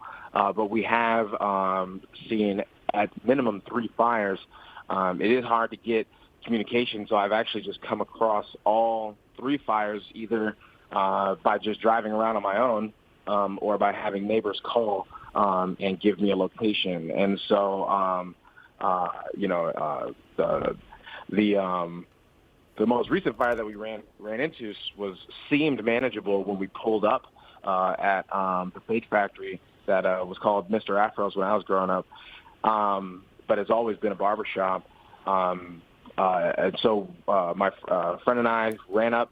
We were helping neighbors throw water onto the fire, but we eventually we lost the building before we were able to put out any fire, and then had to run into the neighboring apartment building and get folks evacuated. So that's been the experience over north. I do have a number of suspicious pictures that neighbors have sent me of 4 masked white men who are, at least as far as the neighbors are concerned, are the ones starting these fires. I can't confirm that. Mm-hmm. I don't know what they look like or their identity, but I've gotten pictures, several pictures of them from around the neighborhood that I plan on giving to investigators when the chaos is subsiding. Yeah, there are a lot of rumors of that type of activity happening on social media. So please keep us updated on what you find out about that. And we do know tonight in the 5th precinct that there were a lot of people there who wanted to protest, who wanted their voices heard, and they were trying to stop people from being violent. There were a lot of instances that we heard about firsthand, and were right there and our reporters witnessed, of people trying to put out fires that were being started and people trying to stop others from breaking windows. So we certainly respect that there are people who are angry and peacefully want their voices heard, and it's a shame that it's devolved into this, and this is taking away all the attention from the real reason that people are angry tonight. I wanted to ask you your opinion. Have you had any conversations with Mayor Frey, and can you share your opinion on the decisions that have been made in the last couple of days? I believe Mayor Frey is it's getting a swarm of communication from the state and from a lot of levels of government. I've been in touch with some of his chief staff, and I feel very kept in the loop. I know that even though over north, our fire department is able to get to fires because we don't have large crowds here. I know that on the south side, that hasn't been the case. So I've been able to coordinate with the mayor's office through some of his higher up staff to connect, trying to connect folks with resources in St. Paul to help get fires out over on the south side of Minneapolis. Mm-hmm. So I haven't been able today to talk to him directly, but I honestly feel very kept in the loop and by his staff. Okay, so you're kept in the loop, but what would you say about the decisions that have been made over the last 2 nights? I've got a lot of opinions about what I think would have minimized the amount of damage. I have participated really my entire life, but certainly my entire adult life in protests, and so I feel like I have a pretty good understanding of how they can go from being peaceful to turning violent, and I don't know that we had the best plan to minimize the amount of I think it's self-evident that we didn't have the best plan to minimize the amount of damage that we could have. But it's not really. I also believe that it's not really appropriate to criticize folks making decisions in real time. I do feel like the more we try to tighten a grip on the protest, the more that people in the city are going to attempt to show us that that's not how they're going to be dealt with. And so I really think we have to get creative about achieving our goal. And what's the goal? The goal is to keep people safe, to minimize damage, to keep first responders safe, fire and police and some of the mutual aid folks who are coming in. And I don't see us achieving really any of those goals so far. And so, and you had mentioned that you've participated in a lot of protests. Obviously, we all respect the right of free speech. It's such an important thing to protect, but that there is a point at which you can tell when those protests are going to turn violent. What would you have done differently? Are there any ideas that we could use moving forward? I think that that's something for us to dissect when this whole thing is over, and I think that those are conversations for policymakers to have and for me to have with my colleagues. But as of right now, I don't want to side seat drive while we're in the throes of this crisis. I know, all I know is that I'm on the ground in North Minneapolis. I'm answering phone calls from constituents. I'm and what are you hearing, sir? I'm picking up a pail of water and putting out fires, if I have to. So, can you tell me what are they saying to you? What are you hearing from your constituents? I think that in some parts of North Minneapolis, folks are experiencing what I've seen by and large, which is that it's pretty quiet over here, and I think we're thankful to have it be pretty quiet over here. I think last night that wasn't the case, but tonight it's much quieter, with the exception of the 3 fires that I mentioned, one at Olympic Cafe, one at the Walgreens, and another at the Fade Factory. Again, formerly known as Mr. Afro's. And so all along West Broadway, and again, I think all starting under suspicious circumstances, given that we don't have the same kinds of crowds and massive protests that you're seeing on the south side of the city. And I'm curious, you've been involved with trying to get businesses, I'm sure, into your precinct. And, as we watched what happened in the 3rd precinct last night, all those small family-owned businesses, there's so much work being done to get businesses to invest in that area in particular. When you see that as someone who's involved in those same kind of discussions with business leaders trying to bring economic development to your precinct, what do you think the job ahead is there? Man, I'm not trying to dodge the question, but it is hectic out here, and I am keeping I'm keeping my eyes focused on tonight, on keeping folks safe tonight, and on supporting businesses tonight, and putting out fires tonight, and in the morning and tomorrow. I think following up with the faith leaders that I also see out there on the ground, following up with the businesses that I see out there, following up with constituents who want to start businesses. That work sort of starts when the crisis is over, and we know what we're dealing with. But in this moment, again, I'm literally running in the building, threat of catching on fire. So I can't, it's hard for me to focus on, maybe conversations that we're going to be having with the small business community to rebuild. Weeks from now. All right. I'm sure your constituents really appreciate the effort that you're putting in to do that tonight. Thank you so much for joining us, Mr. Ellison. George Floyd's legacy.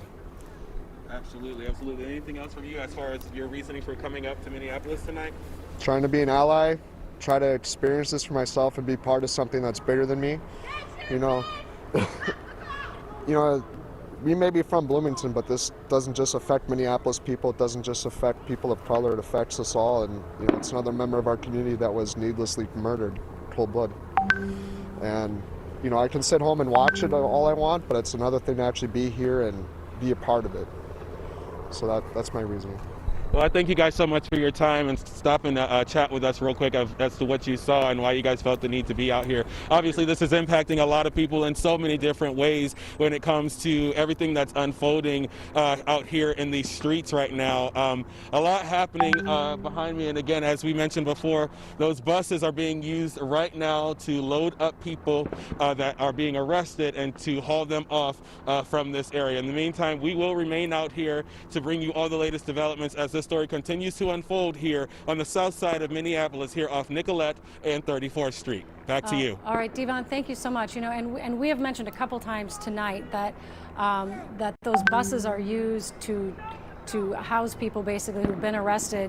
Metro Transit is telling us that actually they're being used tonight just to transport officers. So we want to make sure we get that on the record. And Randy, while I have this tweet pulled up from the Department of Public Safety, officers have arrested several people who ignored multiple dispersal orders, we're being told. So several arrests have been made tonight by the Minnesota Department of Public Safety because they have been tweeting out warnings and, of course, giving verbal warnings to everybody out there that arrests are imminent if you do not leave the area. All right, let's jump over to Kent Erdahl. He's been down in that area pretty much the night. Kent?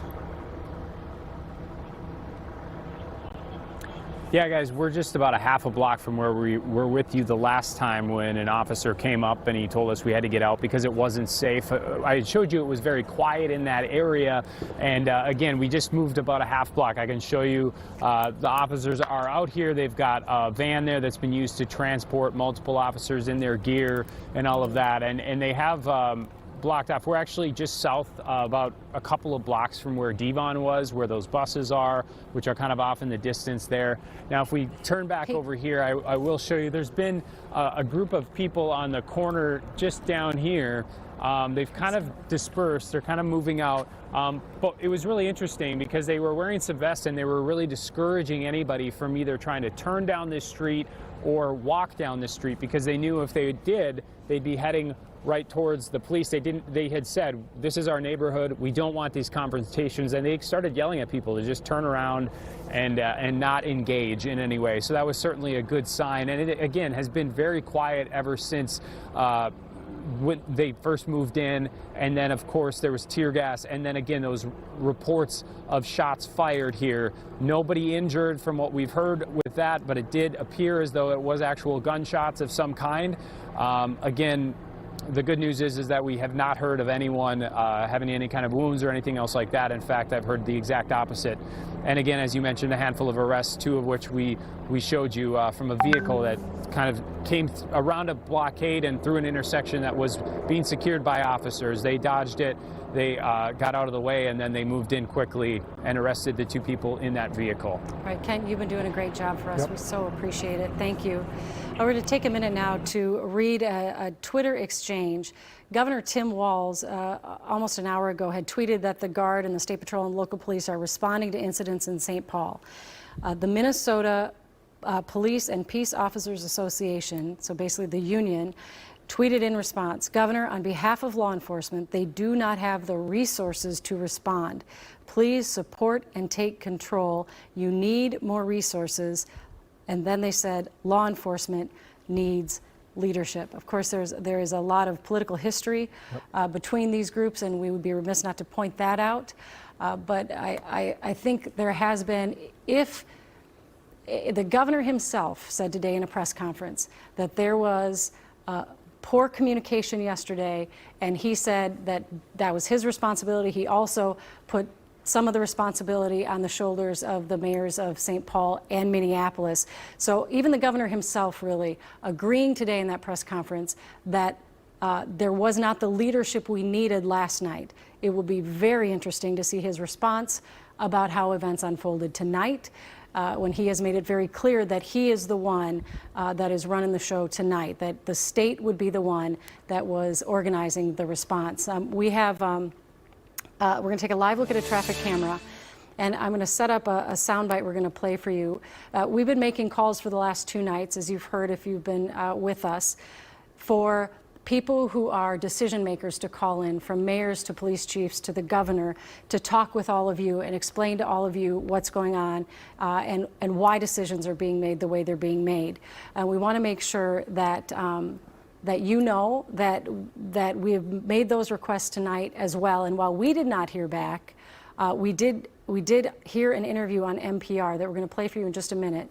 But first, it looks like those protesters have left the 5th precinct and walked back onto the interstate again. 35W North. 35W northbound again. So they left the 5th precinct and walked back. And you know, we had seen that big crowd arrive, and they had lit a fire a couple hours ago on 35W northbound, and then they went to join all of the people that had gathered in the 5th precinct right as all of that was turning really ugly. Now, obviously, with that heavy police presence there, they have left that area, and it looks like a big portion of them are blocking the interstate at 35W northbound.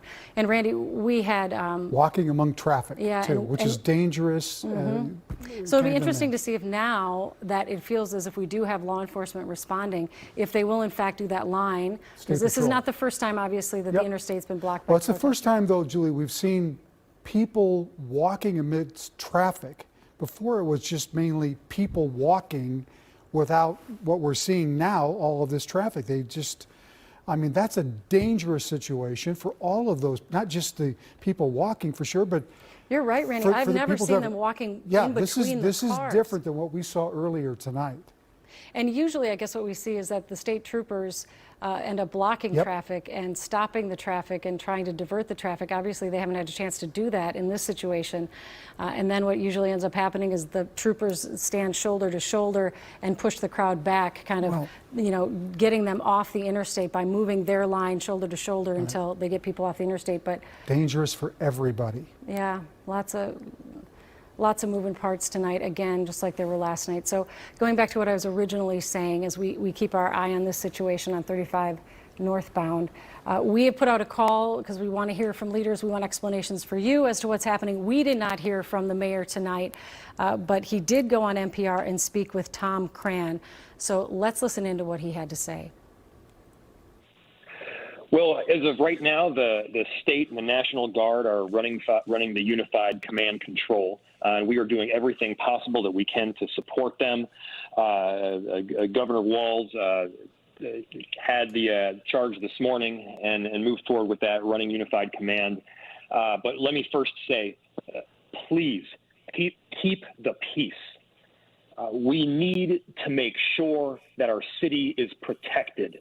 If you have friends or you have families that are out right now, please call them, tell them to come home. They should not be out. This is dangerous. If you love your city, if you care about it, make sure we're getting these people home, because this has gotten incredibly dangerous. And so right now the fire trucks are on their way. They now have escorts coming in from the National Guard. We have I'll let the chief speak to some of the work that they're doing around the 5th precinct as well as the 3rd. But once again, let me emphasize this. We need to keep the peace. I understand that people are angry right now. I get it. But there is absolutely no reason to be burning the city down. Chief, can you give us an update?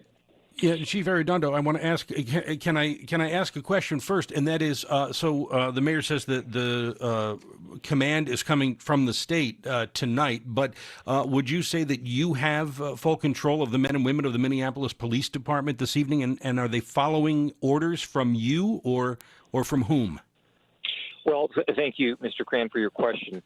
Under the Unified Command System, it is really a system designed where you have a central agency in charge of the overall operations, but all of the other participating agencies provide resources for those operational measures to keep the city safe. So, for example, while the state is running the Unified Command System this evening, Minneapolis Police, of course, we are part of a plan to whether it's to take care of providing police services along with our fire crews to put out some of these arsons that are occurring, or to have teams in place with other agencies to respond to looters. That's how it occurs. So we are basically providing our resources for the overall safety of the city, but it's done with the umbrella or the overarching command of the state at this moment.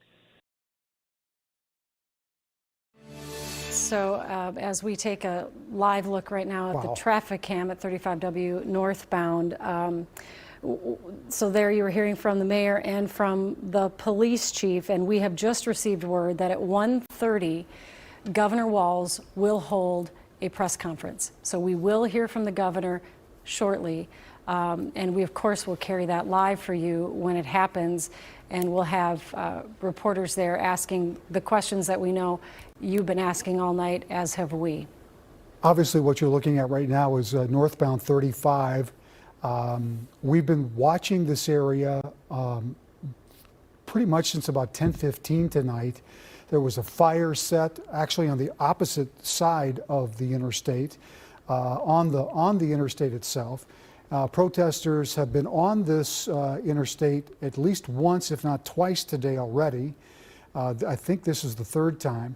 And obviously this is different because now you're seeing lots of traffic on the interstate with what we saw earlier. I don't see that much now from this vantage point, but we saw people, we can only assume protesters, that are walking on the interstate along with the traffic that hopefully is moving at a safe pace here, because that could be dangerous. Yeah, definitely. Several situations, big fires tonight, lots of looting. Dangerous situation unfolding right now on 35W northbound. And as we mentioned, the governor will be having a press conference at 1:30. We'll be asking lots of questions, and this will be one of them. We're going to hope to be able to pose to the governor. We got more information from the AP about what we told you earlier, the rare step that they ordered the Army to put several active U.S. military police units on the ready to deploy to Minneapolis. So the Associated Press was reporting this. We just got a little bit more information. Soldiers from Fort Bragg in North Carolina and Fort Drum in New York have been ordered to be ready within 4 hours to deploy, and we're told 2 other units within 24 hours. The people who divulged this information did not want to be named, but I would be very curious as to, is this being done in conjunction with the governor's office? Is this being done because the White House is looking at what's happening and saying, we're going to send people because the people of Minneapolis need this right now? A lot of unanswered questions tonight, so we're very thankful that the governor has agreed to talk at 1:30, and we'll of course carry that live. And we should also point out, Minneapolis is not the only site of protests and violence and fires. There have been massive protests tonight from Atlanta to Dallas, Washington, D.C. The White House was actually on lockdown earlier today because of protesters outside the gate. This is not an isolated incident here in the Twin Cities. Yes, it has been the last 3 nights has been incredible, to say the least, but places across the country have also responded to the death of George Floyd. And lost in all of our conversation here in the last almost 3 hours is the fact that the former Minneapolis police officer, who was the one that the video showed having his knee on the neck of Mr. Floyd, was arrested today and charged with third-degree murder and manslaughter. The other 3 officers have not been charged as of yet. They are, according to the Hennepin County Attorney, under investigation, and charges are possible. So that was the big news earlier today, that Derek Chauvin had been arrested, is in jail. And in some ways, I think we thought maybe that would kind of quell things, and it was, in all honesty, very quiet up until 10 o'clock, 10:05, 10:10, right, when things, from our vantage point, from what we could see, got out of control. And obviously, we know it's not all, these are not protesters who are, you call them looters. They're people setting fires, they're rioters. Those are people that are doing, they're not the same as the people that are quietly reflective on the death of Mr. Floyd and are doing it peacefully.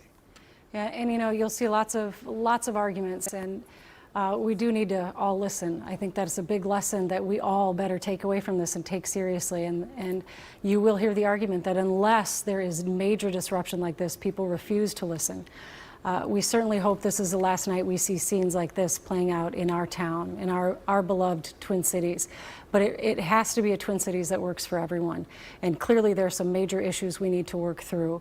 Right now, we need to get the situation under control. We look forward to hearing from the governor. Hopefully we can get some insight into why they waited so long tonight before bringing in that massive presence of police. We should point out this is not over yet by any means. There are still people in downtown Minneapolis. We had heard reports of shots fired.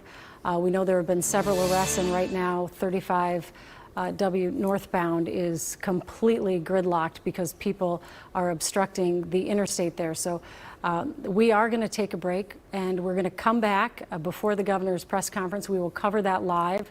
Follow us on all of our social media pages for continuing updates.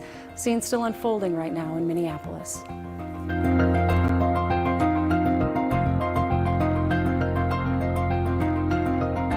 More relatable with the caption, "When Mr. Clean sues you for copyright infringement."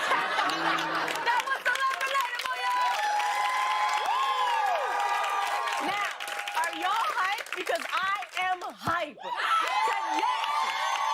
Tonight's guest is a good one. See what I did there? You see what I did there? You saw what I did there. You know her from the hit drama Mad Men, as well as one of my favorite shows, Good Girls. Please welcome the incredibly talented Christina Hendricks. Yes. Welcome, welcome. Thank you so much for being here. Have a seat, have a seat.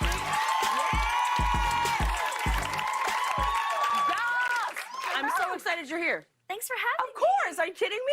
Let's dive right in because I've stalked you for a very long time. Fantastic. I adore everything. But I noticed that you were one of the few celebrities to join Instagram very recently, pretty late to the game, actually. So what or who convinced you to do that? It was peer pressure, you guys. I would sit at work, my co-stars, May and Retta, they would be like, "Oh, did you see this on Instagram? Did you see?" I was like, what are you guys talking about? Like, show me. And I finally was like, oh, all right, I'm getting on it. And now, of course, I'm on it all the time. Oh, peer pressure. You gotta love it. I guess. You gotta love it. I guess. So I want to point out your first picture on the gram. Like, can we just take a look at it real quick? Casual, chic, beautiful, elegant. She is beauty, she is grace. Thank you. And I feel like, correct me if I'm wrong, I feel like you're the type of fabulous person where literally was like, oh, I need to take a picture. Cool. And you just, was that what happened? Because that's what it looks like. I did. It was in my dining room, and I kind of knew that there was kind of cool rock and roll light on the hair. Nice, so, nice. So you didn't have like 50 attempts at this? No. No. Okay. But, I'm wearing sunglasses, too. I kind of protected myself a little bit. I'm hiding a little Your bit. sunglasses are completely see-through. Okay. Also, I want to show you, because one of the first pictures I posted on the gram, I did take like 50 pictures of, because you got to get the right angle. You know what I mean? Let's check out the picture I'm talking about right here. You see what I mean? I feel like the angle is like, you really need to effortless. She's beauty, she's grace, all the things. You captured it. Thank you. So not only were people shook by you joining Instagram, but you recently also spoke about a hand modeling gig that you did. What was that gig? So I was a model, and every once in a while you'd get a job that was just your hand or just your mouth or something like that. Yeah, I mean, you go in there and they look at everyone's hands, and they're like, you. So I got a job with one other model, and I don't even know if we knew exactly what it was for, but it was for a poster.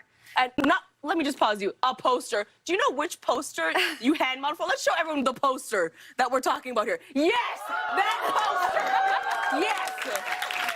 I know. Well, we had no idea how iconic the movie was going to be at the time. It was just another model and I, and sometimes it would be her stomach in my hand, or my stomach in her hand, or both my hand and my stomach, and we kind of just switched them up. And then when I finally saw the poster, I was like, oh yeah, that's my hand, but not my stomach. Which I don't know how to feel about that. But it's an extraordinary film, and I had no idea I was being, included into something so cool. That's amazing and epic. And also, I love that Hollywood has so much money that they needed 2 models to do this. Like, the same person couldn't touch this. You can't have both. You can't have the hand and the stomach. So tell me, how does one aspire to become a hand model? What are some tips for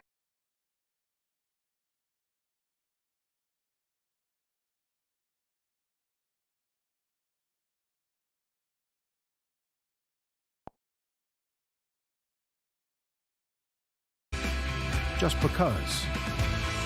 Our time to rejoin the road is finally here. Take advantage of 2 lease payment credits up to $2,500. A star is going to appear. Simon Meow. America's Got Talent, Tuesday on NBC. Tuesday. We're looking for excellence. 2 couples that will amaze you. I already got goosey. I wait for that for the finale. Wow. World of Dance, new Tuesday on NBC. And every Friday, catch a World of Dance encore with exclusive content.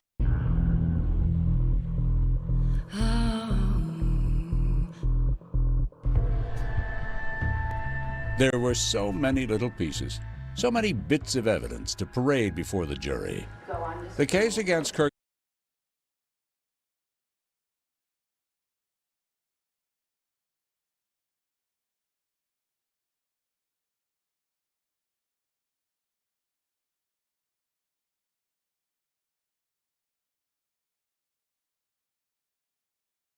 Zimmerman went on for more than 4 weeks through 40 witnesses.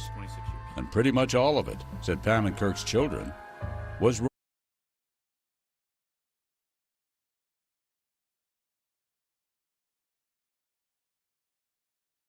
wrong. You can put together little pieces any way you want, but the way they put it together wasn't the right way. So now, Bloomington would hear Kirk Zimmerman's side of the story. Kirk Zimmerman did not shoot and kill Pamela Zimmerman. He did.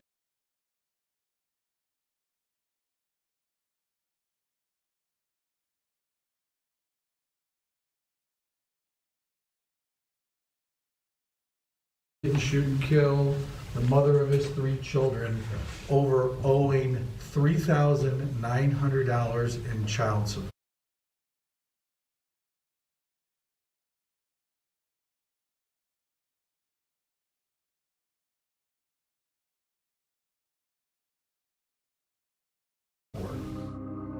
That state theory that Kirk killed Pam over money